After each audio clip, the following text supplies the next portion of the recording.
صحیح بخاری حدیث نمبر 79۔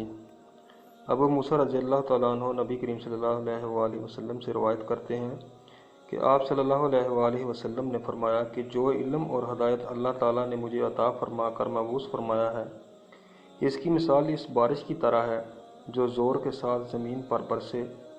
جو زمین صاف ہوتی ہے وہ پانی کو پی لیتی ہے اور بہت گھاس اور سبزہ اگاتی ہے، اور جو زمین سخت ہوتی ہے وہ پانی کو روک لیتی ہے۔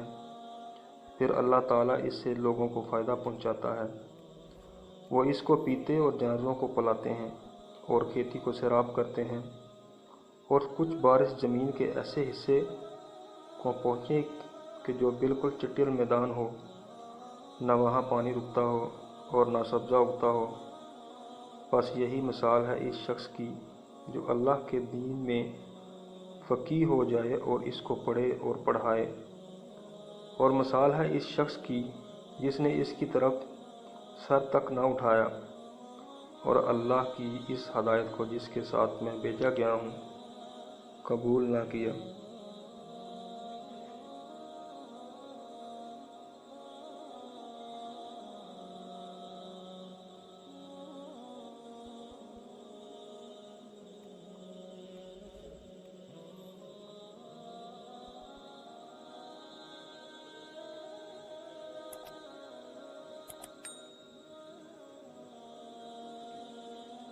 حدیث نمبر 80۔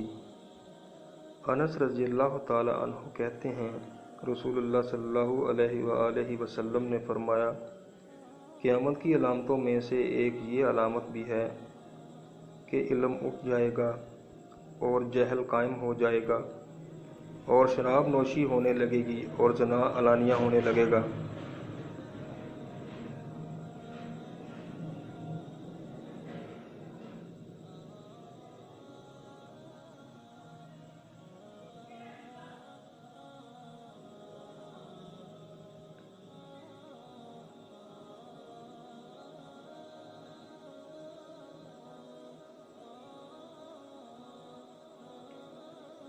حدیث نمبر 81۔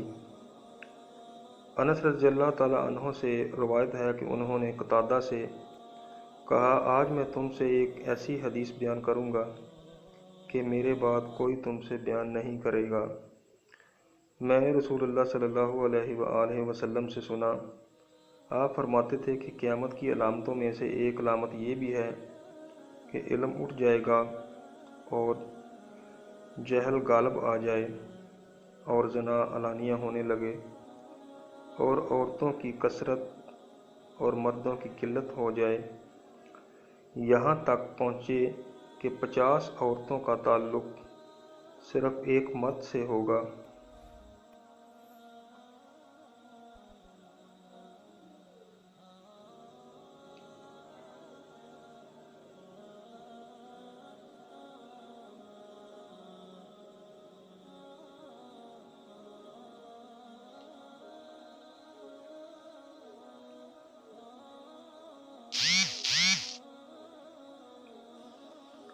حدیث نمبر 82۔ ابن عمر رضی اللہ تعالیٰ عنہ سے روایت کرتے ہیں کہ انہوں نے کہا کہ میں نے رسول اللہ صلی اللہ علیہ وآلہ وسلم سے سنا کہ آپ نے فرمایا کہ میں سو رہا تھا، خواب میں مجھے ایک پیالہ دودھ کا دیا گیا تو میں نے پی لیا، یہاں تک کہ میں یہ سمجھنے لگا کہ سیری کے سبب سے رطوبت میرے ناخنوں سے نکل رہی ہے۔ پھر میں نے اپنا بچا ہوا عمر بن خطاب رضی اللہ تعالیٰ عنہ کو دے دیا۔ صحابہ رضی اللہ تعالیٰ عنہ نے عرض کیا کہ یا رسول اللہ صلی اللہ علیہ وآلہ وسلم، آپ نے اس کی کیا تعبیر لی؟ آپ صلی اللہ علیہ وآلہ وسلم نے فرمایا کہ علم۔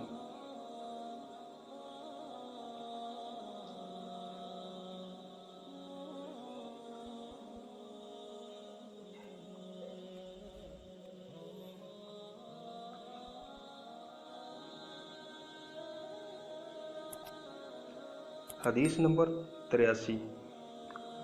عبداللہ بن عمرو بن العاص رضی اللہ تعالیٰ عنہ سے روایت ہے کہ رسول اللہ صلی اللہ علیہ وآلہ وسلم حجۃ الوداع میں لوگوں کے لیے منع میں ٹھہر گئے۔ اتنے میں ایک شخص آیا اور اس نے کہا کہ نادانستگی کی وجہ سے میں نے ذبح کرنے سے پہلے سر منڈوا لیا۔ آپ صلی اللہ علیہ وآلہ وسلم نے فرمایا، اب ذبح کر لے، کچھ حرج نہیں۔ پھر ایک اور شخص آیا اور اس نے کہا کہ نادانستگی میں میں نے رمی کرنے سے پہلے قربانی کر لی ہے۔ آپ صلی اللہ علیہ وآلہ وسلم نے فرمایا، اب رمی کر لے، کچھ حرج نہیں۔ عبداللہ بن عمر رضی اللہ تعالیٰ عنہ کہتے ہیں کہ اس دن آپ سے جس چیز کی بابت پوچھا گیا، خواہ مقدم کر دی ہو یا مؤخر کر دی گئی، تو آپ صلی اللہ علیہ وآلہ وسلم نے یہی فرمایا کہ کر لے، کچھ حرج نہیں۔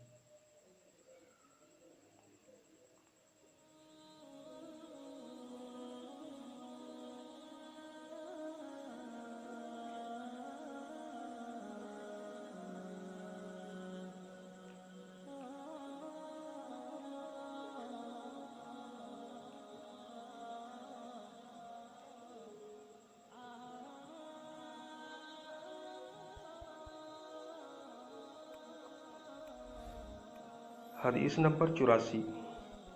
ابن عباس رضی اللہ تعالیٰ عنہ سے روایت ہے کہ نبی صلی اللہ علیہ وآلہ وسلم سے آپ کے آخری حج میں سوالات کیے گئے۔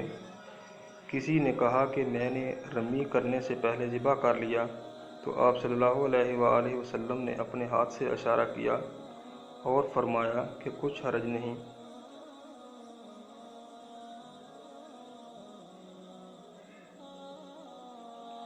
محترم ناظرین کرام، اگر آپ روزانہ کی بنیاد پر احادیث سننا چاہتے ہیں تو ہمارا قرآن و حدیث چینل کی سبسکرپشن کر لیں۔